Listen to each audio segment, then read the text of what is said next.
Hey guys, welcome back to my YouTube channel C Shweta Verma. Guys, आप सभी ने सुना होगा कि अगर टोटल इनकम 12 लाख रुपए तक की होती है तो हमको कोई टैक्स पे नहीं करना, हमारा टैक्स जीरो हो जाता है क्योंकि हमको सेक्शन 87A की रिबेट का बेनिफिट मिल जाता है।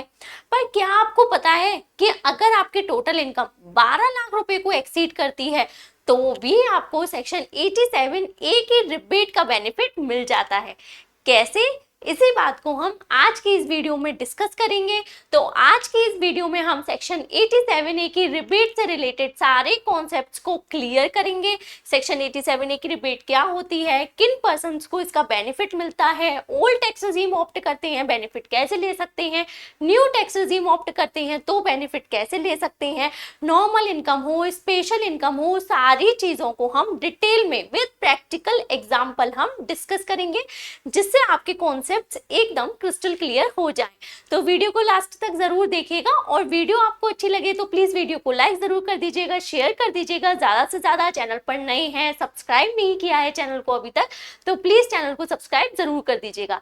तो स्टार्ट करते हैं वीडियो को। तो देखिए, हमारे इनकम टैक्स एक्ट में 5 हेड्स ऑफ इनकम होते हैं। Income from salary, income from house property, income from business and profession, income from capital gains and income from other sources. जब भी हम किसी इनकम को अर्न करते हैं तो पहले हमको ये डिसाइड करना होता है कि वो इनकम किस हेड के अंदर फॉल करेगी। जैसे कि अगर आप सैलरी या पेंशन से इनकम को अर्न करते हैं तो वो इस हेड के अंदर उसकी कैलकुलेशन की जाती है। जो भी आपकी सैलरी की इनकम होती है वो उसको लिखा जाता है, जो भी आपको अलाउंसेस मिलते हैं, परक्विजिट्स मिलती हैं, सब कुछ ऐड किया जाता है।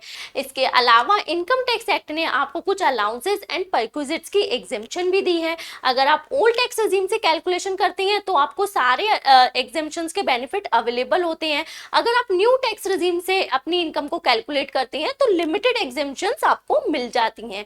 इसी के साथ कुछ डिडक्शन भी मिलती है। जैसे कि अगर आप ओल्ड टैक्स रिजीम ऑप्ट करते हैं तो आपको 50,000 रुपए की स्टैंडर्ड डिडक्शन मिल जाती है। न्यू टैक्स रिजीम ऑप्ट करती हैं तो आपको 75,000 रुपए की स्टैंडर्ड डिडक्शन मिल जाती है।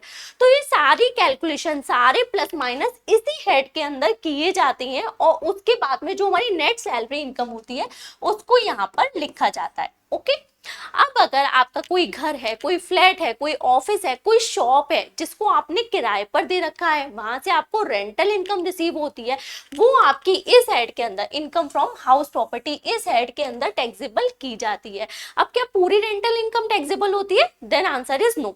इसमें से भी आपको डिडक्शन मिल जाती है। आप जो म्यूनिसिपैलिटी टैक्स, आप जो हाउस टैक्स पे करते हैं वो इस इनकम में से माइनस हो जाता है। 30% की स्टैंडर्ड डिडक्शन अलग मिल जाती है। मतलब आप जो रेंट रिसीव करते हैं ना, केवल 70% उसका जो पोर्शन होता है वो ही टैक्सेबल होता है। इसके अलावा अगर आपने उस प्रॉपर्टी को एक्वायर करने के लिए कोई लोन लिया है, उस लोन के इंटरेस्ट की डिडक्शन भी आपको इस रेंटल इनकम में से मिल जाती है। इन सबको माइनस करने के बाद जो रेंटल इनकम आती है वो हमारी यहाँ पर आ जाती है, मतलब टैक्सेबल रेंटल इनकम। अब आप कोई बिजनेस करते हैं, कोई प्रोफेशन करते हैं तो आपको सेल होती है, टर्नओवर होती है, आपकी रिसीट्स होती हैं, वो सारी आपकी इस हेड के अंदर टैक्सेबल होती हैं। क्या पूरी की पूरी सेल टैक्सेबल हो जाती है? Then answer is no. उस सेल में से, उस टर्नओवर में से आपने उसको अचीव करने के लिए जो भी एक्सपेंडिचर किए हैं अपने बिजनेस और प्रोफेशन में वो माइनस हो जाते हैं। फिर जो आपका नेट प्रॉफिट आता है वो ही इस हेड में टैक्सेबल होता है। ओके, तो नेट प्रॉफिट पर हमेशा टैक्स पे किया जाता है। अब आप अगर छोटे बिजनेसमैन है, प्रोफेशनल है, आप बुक्स ऑफ अकाउंट्स को मेंटेन नहीं कर सकते क्योंकि सेल में से जब एक्सपेंडिचर माइनस करेंगे तभी प्रॉफिट आएगा और इस प्रॉफिट को निकालने के लिए आपको P&L अकाउंट बनाना पड़ता है। P&L अकाउंट के लिए आपको बुक्स ऑफ अकाउंट्स रखनी पड़ती हैं। आप छोटे बिजनेसमैन और प्रोफेशनल हैं, आप इतना टाइम नहीं दे सकते, इतनी कंप्लायंसेस कॉस्ट को नहीं कर सकते, तो फिर इनकम टैक्स एक्ट ने आपको एक बेनिफिट भी दिया है। आप प्रिजम्पटिव टैक्सेशन स्कीम को ऑप्ट कर सकते हैं। प्रिजम्पटिव टैक्सेशन स्कीम में क्या होता है, अगर आप बिजनेसमैन होते हैं, आपकी जो सेल होती है उस सेल का आप 6% नेट प्रॉफिट दिखा दो मिनिमम। अगर आप क्या करते हो, जो अमाउंट है वो अपने बैंक अकाउंट में रिसीव करते हो, बैंकिंग चैनल के थ्रू रिसीव करते हो, और अगर आप अपनी सेल मैक्सिमम कैश में करते हो तो जितनी कैश सेल होती है उसका आप 8% प्रॉफिट दिखा दो। ओके, तो कैश सेल का 8% प्रॉफिट दिखा दो और जो सेल आपने बैंकिंग चैनल के थ्रू की है, ऑनलाइन की है, उसका 6% मिनिमम प्रॉफिट आप शो कर दो। और अगर आप प्रोफेशनल हो, ठीक है, डॉक्टर हो, इंजीनियर हो, अगर आप चार्टर्ड अकाउंटेंट हो तो उस वाले केस में आप प्रोफेशनल है, इस वाले केस में आपको मिनिमम 50% प्रॉफिट शो करना होता है। तो आपको प्रॉफिट निकालना होता है, या तो बुक्स ऑफ अकाउंट्स बना के निकाल लो या फिर आप प्रिजम्पटिव प्रॉफिट बेसिस पर निकाल लो, अगर आप एलिजिबल हो तो जो भी प्रॉफिट आता है वो आपका यहाँ पर टैक्सेबल हो जाता है। इसके बाद में आता है इनकम फ्रॉम कैपिटल गेन्स। आपके पास कोई प्रॉपर्टी है, आपके पास शेयर्स है, म्यूचुअल फंड्स है, डिवेंचर्स है, बॉन्ड्स है, इमूवेबल प्रॉपर्टी है, ज्वेलरी है, आप इनको सेल करते हो, तो आपका आता है सेलिंग प्राइस। तो सेलिंग प्राइस में से आप उसका परचेज प्राइस माइनस कर दो। अब ये माइनस करने के बाद आपका आ जाता है गेन। इस गेन को बोला जाता है कैपिटल गेन, और वो जो गेन होता है वो इस हेड के अंदर टैक्सेबल हो जाता है। इन सब के अलावा आपकी कोई और इनकम है, आपको सेविंग बैंक की इंटरेस्ट इनकम होती है, एफडी की इंटरेस्ट इनकम होती है, आपको फैमिली पेंशन की इनकम मिलती है, या फिर आपकी कोई कैजुअल इनकम होती है, जैसे कि आपकी कोई विनिंग हो गई, आपने कोई डांस कॉम्पिटिशन विन किया, सिंगिंग कॉम्पिटिशन विन किया, बिग बॉस का कॉम्पिटिशन विनिंग किया, लॉटरी से विनिंग हो गई, आपकी crossword puzzles, card game, horse races से विनिंग हो गई। तो ये जो इनकम होती है ना, इसको बोला जाता है कैजुअल इनकम, यानी तकदीर की इनकम। ये जो इनकम होती है वो भी इस हेड के अंदर टैक्सेबल होती है, इनकम फ्रॉम अदर सोर्सेज, और यहाँ पर जाकर ये टैक्सेबल हो जाती है। ठीक है, तो इस तरह से इस इनकम की जो कैलकुलेशन है वो अपने ही हेड के अंदर की जाती है। ओल्ड टैक्स रिजीम ऑप्ट करते हैं ओल्ड टैक्स रिजीम के according, new tax regime opt करते हैं न्यू टैक्स रिजीम के अकॉर्डिंग, और उसके बाद में हम फाइनल इनकम को लिखते हैं। अब इसके बाद में इन सारी इनकम का जब हम टोटल कर देते हैं तो जो आता है उसको बोला जाता है gross total income.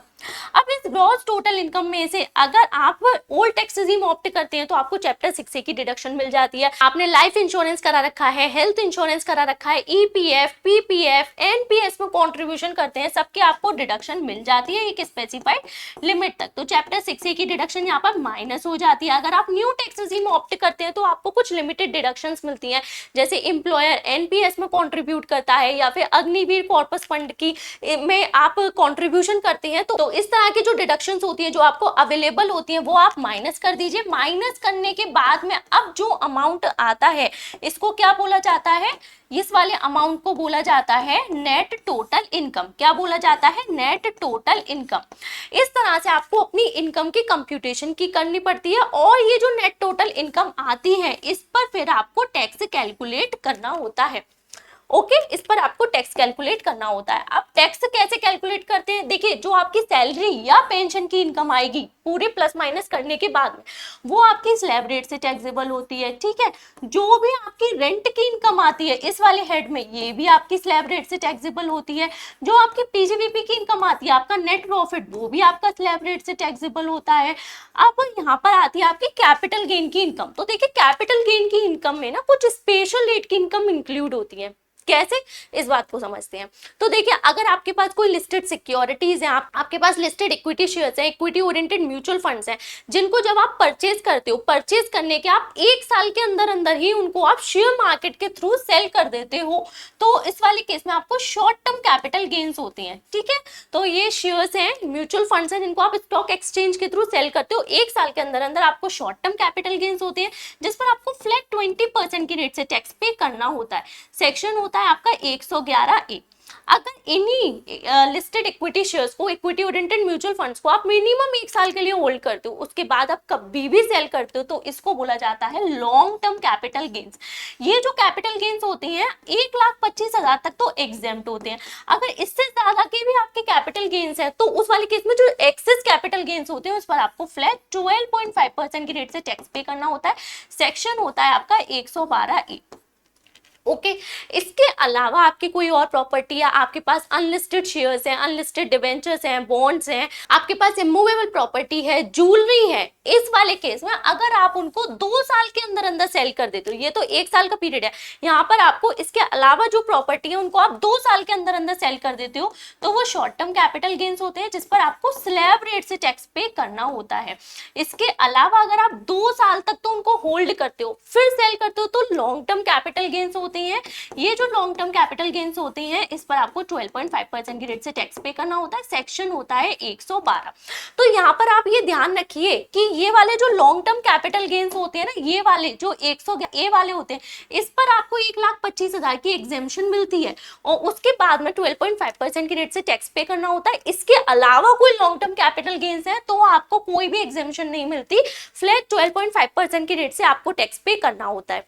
Okay, new income tax act 2025 की बात करें तो ये होता है सेक्शन 196, ये है सेक्शन 197 एंड ये है सेक्शन 198। ओके। इसके बाद में हम बात करते हैं अदर सोर्सेज की इनकम की। तो आपकी जो सेविंग बैंक की इंटरेस्ट है, एफडी की इंटरेस्ट है, फैमिली पेंशन की इनकम है, ये तो आपकी स्लैब रेट से टैक्सेबल होती है। बट आपकी जो कैजुअल इनकम होती है, तकदीर की इनकम होती है, winning from lottery, crossword puzzles, card games, ठीक है, हॉर्स रेसेस, इस तरह की जो इनकम होती है वो आपके फ्लैट 30% की रेट से टैक्सेबल होती है। अब जो हमारी ऐसी इनकम होती है जैसे 30% है, 20% वाली है, 12.5% वाली है, इस तरह की जो इनकम होती है इनको बोला जाता है स्पेशल रेट ऑफ इनकम। और जो ऐसी इनकम होती है जिस पर आपको स्लैब रेट से टैक्स पे करना होता है, इस तरह की जो इनकम होती है इनको बोला जाता है नॉर्मल इनकम। ठीक है, तो ये वाली जो हमारी आई थी ना टोटल इनकम, ये इनकम आई थी, इसमें सारी तरीके की हर तरह की इनकम इंक्लूड थी। इसमें स्लैब रेट वाली मतलब नॉर्मल इनकम भी इंक्लूड थी और इसमें स्पेशल रेट वाली इनकम भी इंक्लूड थी। अब जब हमको इस इनकम पर टैक्स को कैलकुलेट करना है तो पहले हमको सेपरेट करना होगा ना कि जो स्पेशल रेट वाली इनकम है उसको अलग करना होगा और जो नॉर्मल रेट वाली इनकम है उसको हमको अलग करना होगा। नॉर्मल रेट वाली इनकम पर हम स्लैब रेट से टैक्स को कैलकुलेट कर लेंगे और जो स्पेशल रेट वाली इनकम है कौन कौन सी, 20% वाली है, 12.5% वाली है, 30% वाली है, इस पर ये जो रेट दे रखी है उस रेट से टैक्स को कैलकुलेट किया जाएगा। ठीक है, अब टैक्स को कैसे कैलकुलेट करना है इसको हमको एक एग्जांपल के थ्रू समझना होगा। लेट्स सपोज एक पर्सन है मिस्टर एक्स, ये इंडिया के रेसिडेंट है, इनकी एज है 40 इयर्स, 40 इयर्स की इनकी एज है और इनकी जो टोटल इनकम है, कौन सी टोटल इनकम, ये वाली जो टोटल इनकम है जो सारी इनकम को इंक्लूड करके डिडक्शन को माइनस करने के बाद में जो आई है जिस पर हमको टैक्स को कैलकुलेट करना है, ये वाली जो इनकम है ये है इनकी let's suppose 5 lakh rupees. Okay, let's suppose 5 lakh rupees की इनकी टोटल इनकम है। इस इनकम पर टैक्स को कैलकुलेट करना है तो जो हमारी स्पेशल इनकम है हमें उसे सेपरेट करना होगा, जो नॉर्मल इनकम है उसको भी सेपरेट करना होगा। लेट्स सपोज इनकी जो स्पेशल इनकम है वो है 1 लाख रुपीज और कौन सी वाली है ये, क्योंकि हमारे पास 3 रेट है, 12.5%, 20% और 30%, तो ये इनकी है लेट्स सपोज 20% वाली, जो शॉर्ट टर्म कैपिटल गेन होता है ना सेक्शन 111A वाला, वो वाली इनकम है। और बची हुई है इनकी 4 लाख रुपीज की, ये है इनकी नॉर्मल इनकम। अब लेट्स सपोज ये ओल्ड टैक्स रिजीम को ऑप्ट करना चाहते हैं, ओल्ड टैक्स रिजीम को ऑप्ट करके अपनी इनकम को कैलकुलेट करते हैं, तो हमको ओल्ड टैक्स रिजीम से इनके टैक्स को कैलकुलेट करना होगा। ठीक है, जब ओल्ड टैक्स रिजीम से टैक्स को कैलकुलेट करेंगे नॉर्मल इनकम पर तो हमको उसी का स्लैब रेट लगानी होगी, क्योंकि देखिए ओल्ड टैक्स रिजीम में जो स्लैब रेट्स होती हैं वो अलग होती हैं, न्यू टैक्स रिजीम ऑप्ट करते हैं तो स्लैब रेट अलग होती है। अब ये ओल्ड टैक्स रिजीम ऑप्ट करते हैं तो इनकी ओल्ड टैक्स रिजीम की स्लैब रेट ये आ गई। जब आप इसकी स्लैब रेट को देखेंगे तो यहाँ पर आपको 3 टेबल देखने को मिल जाती हैं। अगर आपकी एज 60 साल से कम है, मतलब आप नॉन सीनियर सिटीजन है, तो आपको 2.5 लाख तक की इनकम पर कोई टैक्स पे नहीं करना होता, ना ही ITR फाइल करना होता है। 2.5 लाख से 5 लाख की इनकम होती है, 5% की रेट से टैक्स लगता है। 5 लाख से 10 लाख की इनकम होती है, 20% की रेट से टैक्स लगता है। 10 लाख से ज्यादा की इनकम है तो 30% की रेट से आपका टैक्स लग जाता है। अगर कि 60 साल से ज्यादा है पर 80 साल से कम है, मतलब आप सीनियर सिटीजन है इनकम टैक्स एक्ट में, तो आपकी जो स्लैब होती है वो चेंज हो जाती है। चेंज क्या है, बस 2.5 लाख की जगह 3 लाख तक की लिमिट दे रखी है इन सीनियर सिटीजन के लिए कि आपको 3 लाख तक की इनकम पर कोई टैक्स पे नहीं करना होता, ना ITR फाइल करना होता है। रेस्ट जो स्लैब्स होती है वो सेम होती है। 3 लाख से 5 लाख पे 5% टैक्स, 5 लाख से 10 लाख पर 20% और 10 लाख से ज्यादा पर 30% की रेट से टैक्स पे करना होता है। अगर आपकी एज 80 साल या उससे ज्यादा है, मतलब आप सुपर सीनियर सिटीजन है, आपको क्या बोला जाता है, सुपर सीनियर सिटीजन, उस वाले केस में आपको और बेनिफिट दिया जाता है कि आपको 5 लाख तक की इनकम पर कोई टैक्स पे नहीं करना होता, ना ITR फाइल करना होता है। उसके बाद सेम स्लैब होती है 5 लाख से 10 लाख पर 20% का टैक्स और 10 लाख से ज्यादा की इनकम है तो आपको 30% की रेट से टैक्स पे करना होता है। हमारे केस में जो मिस्टर एक्स है उनकी एज क्या है, 40 इयर्स, तो इस वाले केस में उनके ऊपर ये वाली जो टेबल है वो एप्लीकेबल हो जाएगी। तो यहाँ पर मिस्टर एक्स की जो टोटल इनकम थी जो नॉर्मल रेट से टैक्सेबल होनी है वो है 4 लाख रुपीज। तो 4 लाख कहाँ पर आ रही है, इस वाली स्लैब में आ रही है यहाँ पर, मतलब 5% की रेट से टैक्स उस पर लगेगा। तो अब इनकी इनकम पर टैक्स को कैलकुलेट कैसे करेंगे, 4 लाख में से सबसे पहले 2.5 लाख तक की इनकम पर तो कोई टैक्स नहीं है, ठीक है, बचे कितने, 1.5 लाख रुपए की इनकम। इस 1.5 लाख पर इनको 5% के रेट से टैक्स पे करना होगा। कितना आ गया, 7500। ओके, ये नॉर्मल इनकम पर टैक्स आ गया। ये है इनकी स्पेशल इनकम 1 लाख रुपए वाली, जिस पर 20% के रेट से टैक्स लगना है, तो ये टोटल इनका टैक्स आ गया 20,000 रुपए। अब normal income plus special income दोनों को ऐड कर देती हैं, तो टैक्स कितना आ गया इनका, 27,500 रुपए। अब ये जो टैक्स है, क्या इनकी फाइनल टैक्स लायबिलिटी है? Then answer is no. ये टैक्स इनका फाइनल है भी या नहीं, इसके लिए पहले देखना होगा सेक्शन 87A। तो सेक्शन 87A जो कि न्यू इनकम टैक्स एक्ट में सेक्शन 156 है, जब हम उसको देखेंगे तो ये सेक्शन क्या कहता है कि अगर आप इंडिया के रेसिडेंट है, रेसिडेंट इंडिविजुअल है, आप ओल्ड टैक्स रिजीम को ऑप्ट करते हैं, आपकी टोटल इनकम 5 लाख रुपए तक है, अगर ये 3 कंडीशन सेटिस्फाई हो जाती है, आप रेसिडेंट है, ओल्ड टैक्स रिजीम को ऑप्ट करते हैं और आपकी टोटल इनकम 5 लाख रुपए तक की होती है, तो उस वाली केस में आपका 12,500 तक का टैक्स माफ हो जाएगा, आपको रिबेट मिल जाएगी। अब यहाँ पर देखेंगे क्या तीनों कंडीशंस फुलफिल हो रही हैं। Yes, mister x resident individual है, इनकी टोटल इनकम 5 लाख रुपए तक है, तो इस वाले केस में इनका जो टैक्स आ रहा है, यहाँ पर इनका 12,500 तक का जो टैक्स है वो माफ हो जाएगा, और बचा हुआ टैक्स कितना आ रहा है इनका, 15,000। ये इनकी फाइनल टैक्स लायबिलिटी है रिबेट के बाद। ये टैक्स पे करना होगा इनको, और इस पर वो 4% के रेट से हेल्थ एंड एजुकेशन सेस को भी ऐड कर देंगे। अब जो टैक्स आएगा वो टैक्स इनको पे करना होगा।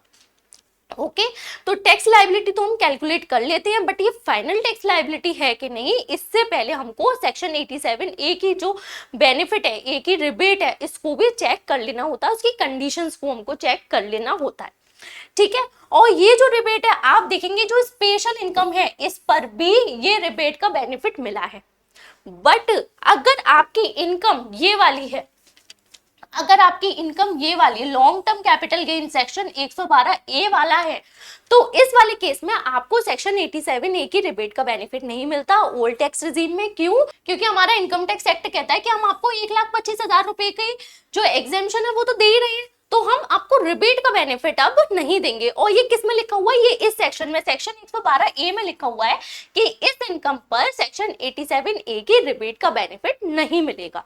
तो अगर हम अपने एग्जाम्पल को थोड़ा चेंज करते हैं तो हम ऐसे बोल सकते हैं, लेट्स सपोज यहाँ पर मिस्टर एक्स की टोटल इनकम है 5 लाख रुपीज। ठीक है, 5 लाख रुपीज की इनकम है, इसमें से 4 लाख रुपए तो इनकी नॉर्मल इनकम है और 1 लाख रुपए की इनकी सेक्शन 112A वाली इनकम है, जिस पर 12.5% की रेट से टैक्स पे करना है। ये 1 लाख इनका कैसे आया होगा, यहाँ पर जब इन्होंने कैलकुलेट की होगी तो इनकी टोटल इनकम होगी 2,25,000 रुपए की। इस 2,25,000 में इनको 1,25,000 का एग्जेम्पशन मिल गई होगी, तो इनकी इनकम आ रही थी 1 लाख रुपए।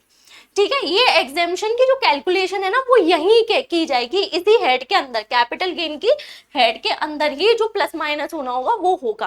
तो 1 लाख रुपए यहाँ पर निकल कर आया, तो इस तरह से यहाँ पर इनकी 1 लाख रुपए की इनकम आ गई। अब यहाँ पर जो 4 लाख रुपए है, इस पर इनको स्लैब रेट से टैक्स को कैलकुलेट करना होगा, जो कि हमने अभी कैलकुलेट किया था, 7500 का टैक्स निकल कर आया था 4 लाख रुपए की इनकम पर। इस पर जो टैक्स है वो कितना निकल कर आएगा, 12,500। ओके, टोटल टैक्स इनका ये बन रहा है नॉर्मल इनकम पर और स्पेशल इनकम पर। अब क्या ये फाइनल टैक्स होगा, तो हम पहले सेक्शन 87A की रिबेट को चेक करेंगे। तो सारी कंडीशंस फुलफिल हो रही हैं, मिस्टर एक्स एक रेसिडेंट इंडिविजुअल है, टोटल इनकम इनकी 5 लाख रुपए तक की है, ओल्ड टैक्स रिजीम को ये ऑप्ट कर रही हैं, तो इस वाले केस में इनका 12,500 तक का टैक्स माफ हो जाएगा। बट कौन सा टैक्स माफ होगा, ये वाला, ये जो टैक्स हो रहा है, ये जो टैक्स है ये इनका माफ हो जाएगा। और यहाँ पर 12,500 से तो कम है, 7500 का टैक्स निकल रहा है, तो पूरा का पूरा माफ हो जाएगा। ठीक है, और ये वाला जो टैक्स है ये टैक्स इनको पे करना होगा, क्योंकि सेक्शन 112 मना करता है इस इनकम पर रिबेट को देने से। ठीक है, तो यहाँ पर आपको प्लस 4% कर दीजिए हेल्थ एंड एजुकेशन से, और फिर जो आपका टैक्स आ गया आएगा वो हो जाएगा आपका फाइनल टैक्स, वो आपको पे करना होगा। ठीक है, अगर यहाँ पर हम यहाँ पर इनकी मिस्टर एक्स की जो टोटल इनकम है वो हो जाती है 5,10,000 रुपए। टोटल इनकम इनकी 5,10,000 रुपए आती है। अब इस पर टैक्स को ये कैलकुलेट करेंगे, नॉर्मल इनकम होगी तो उस पर अलग टैक्स कैलकुलेट होगा, स्पेशल इनकम होगी तो उस पर टैक्स अलग कैलकुलेट होगा। दोनों को जब ऐड कर देंगे तो यहाँ पर क्या सेक्शन 87A की रिबेट का बेनिफिट मिलेगा? देन आंसर इज नो, क्योंकि कंडीशन वायलेट हो गई। रेसिडेंट इंडिविजुअल है, ओल्ड टैक्स रेजिम को ऑप्ट कर रहे हैं, बट जो टोटल इनकम है वो 5 लाख को एक्सीड हो रही है। ठीक है, 5 लाख को एक्सीड हो रही है, तो इस वाले केस में सेक्शन 87A की रिबेट का बेनिफिट नहीं मिलेगा। जो भी टैक्स निकल कर आएगा वो पूरा का पूरा टैक्स प्लस 4% का हेल्थ एंड एजुकेशन सेस करके फुल टैक्स आपको मिस्टर एक्स को पे करना होगा। ठीक है, ओल्ड टैक्स रिजीम से सेक्शन 87A की कैलकुलेशन कैसे की जाती है वो हम समझ गए। अब बात करते हैं न्यू टैक्स रिजीम। अगर mister x new tax regime opt करते हैं तो कैलकुलेशन कैसे होगी? तो देखिए, अब हमने सेम एग्जांपल ले लिया है। मिस्टर एक्स है, इंडिया के रेसिडेंट है, एज 40 ईयर्स है इनकी, और ये न्यू टैक्स रिजीम से अपनी आईटीआर को फाइल करना चाहते हैं। लेट्स सपोज इनकी जो टोटल इनकम है वो है 12 लाख रुपीज। अब इस टोटल इनकम पर इनको आप टैक्स कैलकुलेट करना है, तो टैक्स कैलकुलेट करने के लिए इनको अपनी जो स्पेशल रेट वाली इनकम है उसको अलग करना होगा और जो नॉर्मल रेट वाली इनकम है उसको अलग करना होगा, क्योंकि स्पेशल इनकम पर स्पेशल रेट से टैक्स लगेगा और नॉर्मल इनकम पर स्लैब रेट से टैक्स लगेगा। लेट्स सपोज इनकी जो स्पेशल इनकम है वो है 2 लाख रुपए की। ठीक है, कौन सी वाली है? जिस पर 20% की रेट से टैक्स लगना है, short term capital gain 111A वाला। जो नॉर्मल इनकम है वो इनकी कितनी हो जाएगी? 10 लाख रुपए। अब नॉर्मल इनकम पर जब हम स्लैब रेट से टैक्स को कैलकुलेट करेंगे तो वो हम कौन सी स्लैब रेट देखेंगे? न्यू टैक्स रिजीम वाली, क्योंकि न्यू टैक्स रिजीम से अपनी आईटीआर को फाइल करते हैं। तो ओल्ड टैक्स रिजीम की स्लैब रेट अलग होती है, न्यू टैक्स रिजीम की स्लैब रेट अलग होती है। जब हम न्यू टैक्स रिजीम की स्लैब रेट देखेंगे तो यहाँ पर केवल आपको एक टेबल देखने को मिलेगी। आपकी एज चाहे कुछ भी हो, आपके लिए एक ही सेम जो स्लैब है वो आपके लिए एप्लीकेबल हो जाती है। क्या है ये स्लैब? कि अगर 4 लाख रुपए तक की इनकम होती है तो आपको ना ही कोई टैक्स पे करना, ना ही आईटीआर फाइल करना है। इसके बाद हर 4 लाख के इनकम के गैप पर आपका 5% की रेट से जो टैक्स है वो इंक्रीज होता जा रहा है। ठीक है, ये आपकी स्लैब है। और लास्ट में 24 लाख से ऊपर की इनकम होती है तब आपको 30% की रेट से टैक्स पे करना होता है। ये न्यू टैक्स रिजीम की स्लैब रेट्स हैं। अब यहाँ पर इसकी जो टोटल इनकम है वो 10 लाख रुपए के जो इस वाली स्लैब में फॉल कर रहा है। ठीक है, 8 से 12 के बीच में इस वाली स्लैब मतलब 10% वाली स्लैब में फॉल कर रहा है। अब इसकी इनकम पर टैक्स को कैसे कैलकुलेट करेंगे? न्यू टैक्स रिजीम से। जो 4 लाख रुपए की इनकम है उस पर तो कोई भी टैक्स नहीं है, बचे कितनी? 6 लाख रुपए की इनकम। अगली जो 4 लाख रुपए की इनकम है इस पर इसको 5% की रेट से टैक्स पे करना होगा, जो कि आ जाएगा 20,000। बचा कितना? 2 लाख रुपए की इनकम। अब इस 2 लाख पर इसको 10% की रेट से टैक्स पे करना होगा, जो कि आ जाएगा 20,000। ओके, टोटल टैक्स कितना हो गया? 0। 20,000 प्लस 20,000 मतलब 40,000। जब स्पेशल रेट पर टैक्स को कैसे कैलकुलेट करेंगे तो आ जाएगा 2 लाख का 20%, यानी यहाँ पर भी आ गया स्पेशल रेट की इनकम पर टैक्स कितना हो गया? 40,000। तो नॉर्मल इनकम पर टैक्स है 40,000 और स्पेशल रेट वाली इनकम पर भी टैक्स है 40,000। बट क्या ये फाइनल टैक्स है? तो उससे पहले हमको चेक करना होगा सेक्शन 87A को।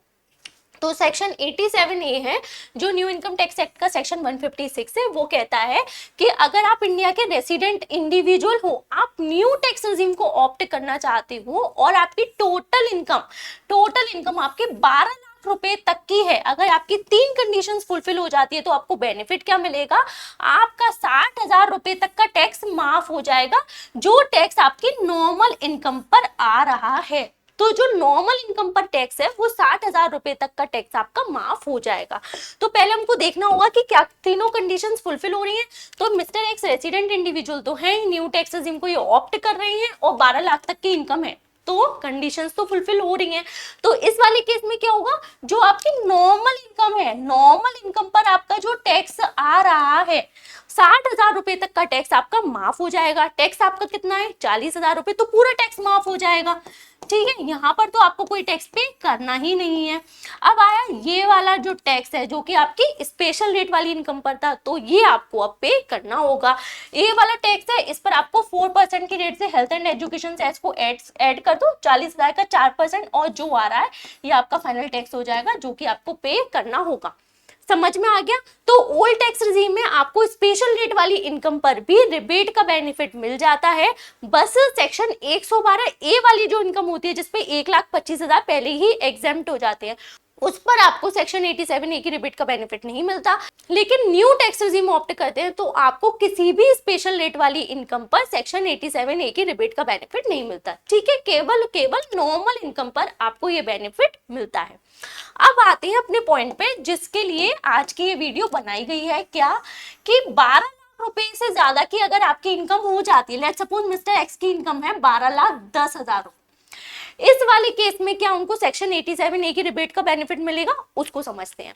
तो देखिए 12,10,000 रुपए की इनकी इनकम है, लेट्स सपोज जो स्पेशल इनकम है स्पेशल रेट वाली वो है 2 लाख रुपए, ठीक है। सेम एग्जांपल लगते हैं, 2 लाख रुपए की स्पेशल इनकम है जिस पर 20% की रेट से टैक्स लगना है, और नॉर्मल इनकम इनकी है 10,10,000 रुपए, ठीक है। अब यहाँ पर वो इस इनकम पर स्लैब रेट से टैक्स को कैलकुलेट करेंगे। स्लैब रेट से टैक्स एक बार और कैलकुलेट कर लेते हैं। जो 4 लाख रुपए होते हैं उस पर तो कोई टैक्स नहीं, बचे कितने 6,10,000। इसमें से जो नेक्स्ट 4 लाख है इस पर आपको 5% की रेट से टैक्स पे करना है, बचे कितने 2,10,000। इस 2,10,000 पर आपको 10% की रेट से टैक्स पे करना होगा। तो ये आपका आ गया 20,000 रुपए का टैक्स, और यहाँ पर आ गया आपका 21,000 रुपीज का टैक्स। टोटल टैक्स आपका कितना आ गया 41,000। स्पेशल रेट वाला जो टैक्स है वो आपका आ गया 20,000, ठीक है। हमने टैक्स को कैलकुलेट कर लिया। अब क्या ये फाइनल टैक्स होगा, तो हमें सेक्शन 87A की कंडीशंस को चेक करना होगा। उस कंडीशन में एक कंडीशन वॉयलेट हो रही है, मिस्टर एक्स रेसिडेंट इंडिविजुअल तो है, न्यू टैक्स रिजीम को ऑप्ट कर रहे हैं, बट इनकी टोटल इनकम 12 लाख से ज्यादा है। तो 12 लाख से ज्यादा है तो सेक्शन 87A की रिबेट का बेनिफिट, नॉर्मल इनकम पर सेक्शन 87A की रिबेट का बेनिफिट यहाँ पर नहीं मिलेगा। तो अब इससे हुआ क्या कि इनकी जो टोटल इनकम है वो 10,000 रुपए से एक्सीड हुई, मतलब 12 लाख से ऊपर कितनी इनकम इंक्रीज हुई, केवल 10,000 रुपए की इनकी इनकम इंक्रीज हो गई। उससे क्या हो गया, इनको 41,000 रुपीज का टैक्स पे करना पड़ गया। देखो अगर इनकी 12 लाख रुपए तक की इनकम होती तो इनका ये टैक्स माफ हो जाता, ये वाला जो टैक्स है वो तो इनको पे करना ही पड़ता। मैं इसकी बात ही नहीं कर रही, मैं इसकी बात कर रही, इनका ये टैक्स बच जाता। लेकिन 10,000 रुपए से इनकम इंक्रीज हो गई, उसकी वजह से इनको 41,000 रुपीज का टैक्स पे करना अब पड़ जाएगा। तो यहाँ पर हमारा इनकम टैक्स एक्ट क्या कहता है कि अगर आपकी इनकम आपकी कितनी है 10,000 रुपए से इंक्रीज हुई है, लेकिन इसकी वजह से आपका टैक्स कितना इंक्रीज हो गया 41,000 का, तो यहाँ पर आपकी जितनी इनकम इंक्रीज हुई है आप उतना टैक्स हमको पे कर दो। तो यहाँ पर इनका टैक्स कितना आ जाएगा मिस्टर एक्स का 10,000 रुपीज की नॉर्मल इनकम पर टैक्स और 20,000 रुपीज का स्पेशल इनकम पर टैक्स। टोटल टैक्स हो गया इनका 30,000। इस 30,000 पर वो 4% की रेट से हेल्थ एंड एजुकेशन सेस को ऐड करके अपने फाइनल टैक्स को पे कर देंगे, ठीक है। और ये किस में लिखा हुआ है, ये आपका section 87A subsection number 1A के क्लॉज बी में लिखा हुआ है।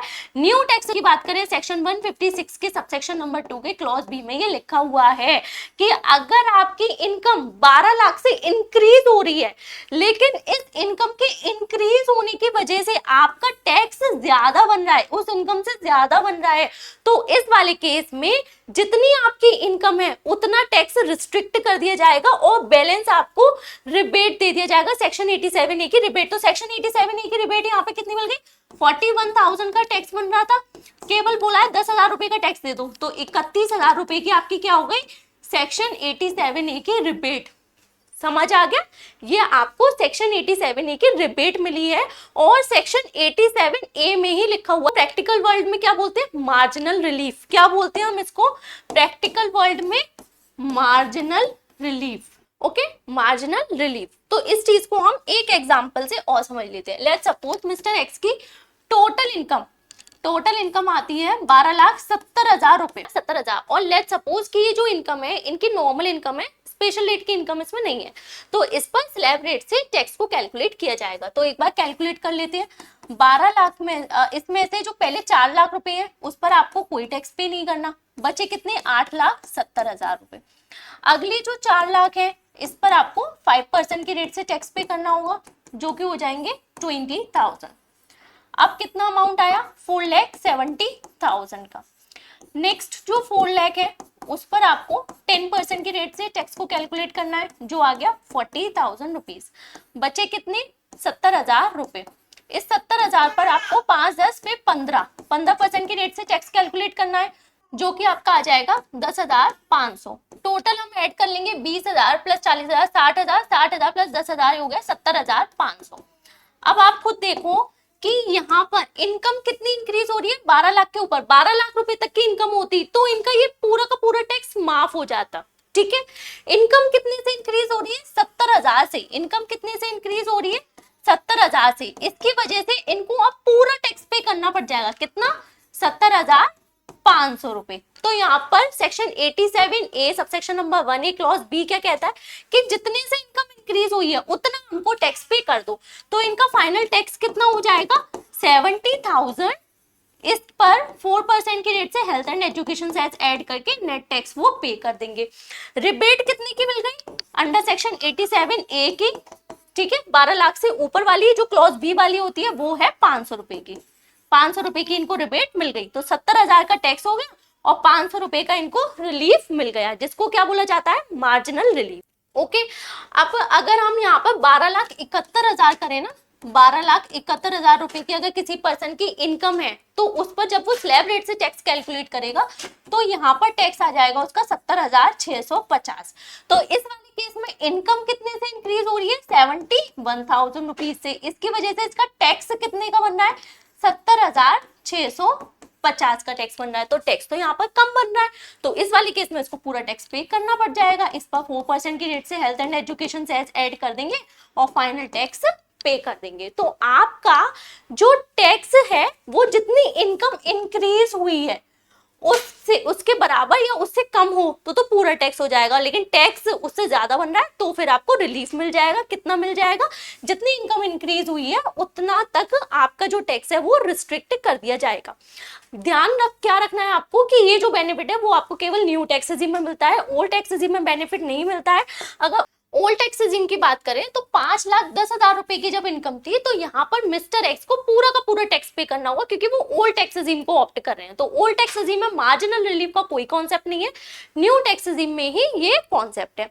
और दूसरी बात, अगर किसी पर्सन की इनकम 5,10,000 होगी तो वो ओल्ड टैक्स रेजिम को क्यों ऑप्ट करना चाहेगा, वो न्यू टैक्स रेजिम को ऑप्ट करना चाहेगा, क्योंकि न्यू टैक्स रेजिम में 12 लाख रुपए तक की इनकम पर रिबेट का बेनिफिट मिल जाता है नॉर्मल इनकम पर। तो इस चीज को हम कुछ इस तरह से समराइज कर सकते हैं कि अगर आपकी टोटल इनकम 12 लाख रुपए तक की होती है तो आपको सेक्शन 87A की रिबेट का बेनिफिट मिल जाता है और आपका नॉर्मल इनकम पर टैक्स 0 हो जाता है।